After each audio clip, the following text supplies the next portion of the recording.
স্টপের দাম 2000 টাকা। কোনো সমস্যা নাই। বাইরে বললে কিন্তু পাবেন না, একটু বললে পাবেন না। সব আপনি আমার কথা দেবেন না ভাই। আচ্ছা ঠিক আছে, আচ্ছা ঠিক আছে, টাকা দিবেন না, গায়ে লাগলে কিন্তু আচ্ছা ওকে ওকে ওকে, আমরা জুম করে কাকার ডাকি আমার চলেই যাই, বুঝতে পারতেছি না আল্লাহ। গেল 500 টাকা আমার, আরে 500 টাকা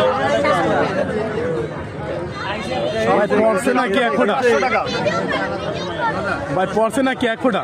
বাইরে পড়িনি এখন, বাইরে পড়িনি, বাইরে পড়িনি, বাইরে পড়িনি। জাকির ভাই ঢাকায় না, শিশুর মতো লাগতেছে। এটা ঢালতে পারলে কত পাবে দর্শক? ওই ভাই পারে তো যাচ্ছে।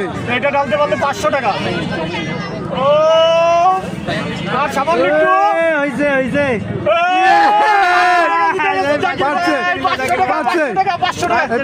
দর্শক জাকির ভাই প্রথম চ্যালেঞ্জ জিতে গেছে। এই যে নগদ 500 টাকা জাকির ভাই দিয়ে দিলাম।